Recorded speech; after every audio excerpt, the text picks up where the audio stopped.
प्रिय छात्रों नमस्कार। एनसीईआरटी गणित कक्षा 10वीं में आपका स्वागत है।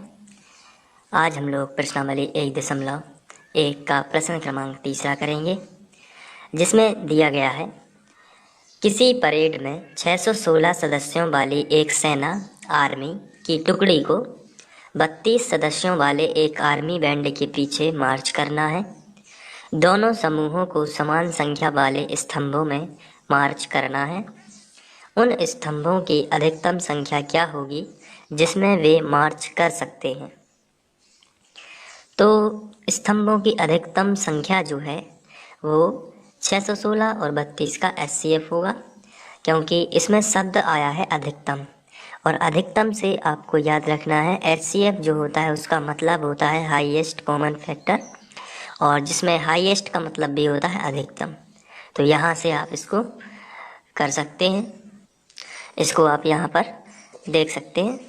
हमें अधिकतम स्तंभों की संख्या ज्ञात करनी है और इसलिए हमें एचसीएफ ज्ञात करना होगा।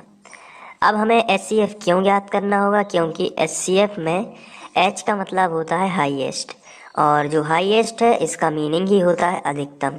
तो जब भी हमें अधिकतम ज्ञात करना हो तो हम एचसीएफ निकालेंगे, और एचसीएफ हमें निकालने की विधि पता है। हम लोगों ने यूक्लिड विभाजन प्रमेय का और यूक्लिड विभाजन एल्गोरिथम को स्टडी किया हुआ है। तो इस तरीके से आप 616 और 32 के जो है एचसीएफ निकालेंगे और वही अधिकतम संख्या होगी। तो हम इस तरीके से इसमें लिखेंगे। इसको हम सॉल्व करना शुरू करते हैं। स्तंभों की अधिकतम संख्या जो है वो 616 और 32 का एचसीएफ होगा। तो आइए हम 616 और 32 का एचसीएफ निकाल लेते हैं। तो एचसीएफ निकालने की विधि में सबसे पहले हम दोनों संख्याओं को ध्यान से देखते हैं, और इसमें बड़ी संख्या कौन सी है देख लेते हैं। तो बड़ी संख्या 616 है और छोटी संख्या 32 है। तो हम इस तरीके से इसको लिखेंगे, 616 बड़ी है और 32 छोटी है। तो इसमें हम रफ का इस्तेमाल भी करेंगे और रफ में हम इसका भाग देंगे। तो यहाँ पर 616 और 32 में 616 जो है बड़ी है, तो हम यहाँ पर इसका भाग देंगे। 616 और 32 से भाग दिया जाएगा। अब यहाँ पर देखते हैं कि कितने बार जाएगा। तो 32 एकम 32 ही हो जाएगा। अब यहाँ पर जो बचेगा 29 बचा। इसके बाद ये जो 6 है इसको हम यहाँ पर लिख देते हैं। एक बार फिर से जाएगा, तो 32 का लगभग 9 बार जाएगा। 9 दूनी 18, 18 की 8, हासिल आई 1, 9 तिया 27 और 1 28। ये इस तरीके से। अब यहाँ पर हम देख लेते हैं कि यहाँ पर बचा कितना।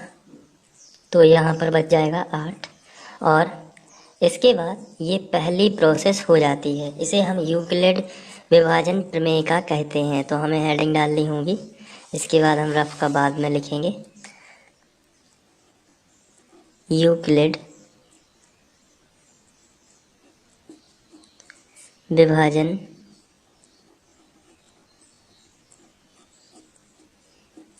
एल्गोरिथम से।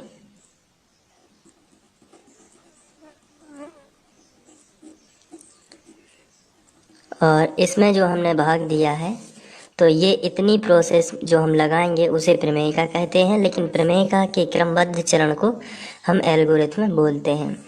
तो यहाँ पर जो बीच में संख्या लिखी हुई है उसको सबसे पहले आप लिखोगे यहाँ पर 616, और इसके बाद जो भाजक है उसका गुणा भागफल में करोगे। तो ये आएगा 32 गुणा 19, और प्लस कर दोगे शेषफल। प्लस में आपको ध्यान रखना है शेषफल। ये यूक्लिड की जो है प्रमेयिका है, और यहाँ पर तब तक भाग देते जाना है जब तक कि शेषफल 0 ना आ जाए। यहाँ शेषफल 0 नहीं आया है तो हम यहाँ पर लिखेंगे शेषफल जो है वो बराबर नहीं है 0 के। तो शेषफल बराबर नहीं है 0, और जब शेषफल बराबर नहीं है 0 तो आप इसको पुनः एक बार फिर से भाग देंगे। और ये जो है इसे बोलते हैं प्रमेयिका।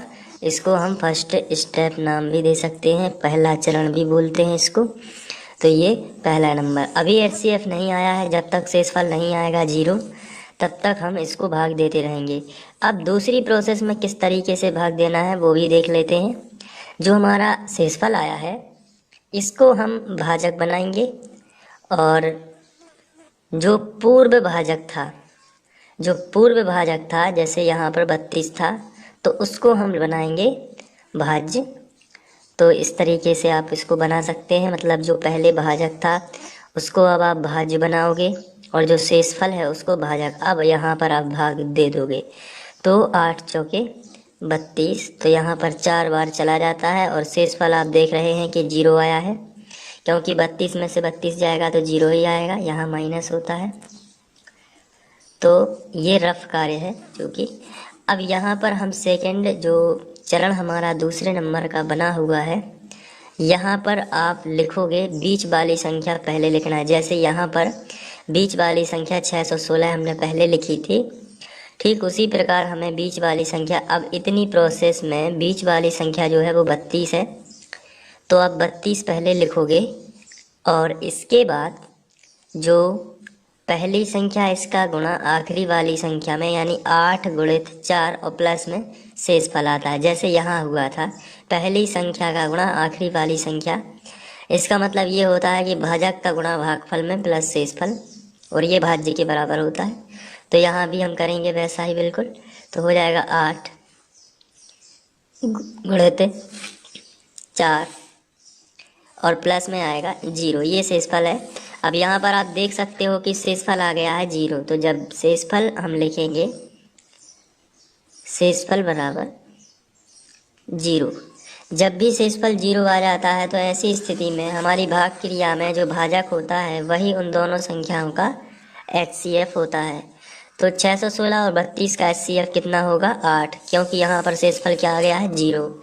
तो आपको लिखना है अतः 616 और 32 का एचसीएफ बराबर 8 होगा। तो जब 8 होगा तो अधिकतम स्तंभों की संख्या भी कितनी होगी 8, इसलिए अधिकतम स्तंभों की संख्या अधिकतम स्तंभों की संख्या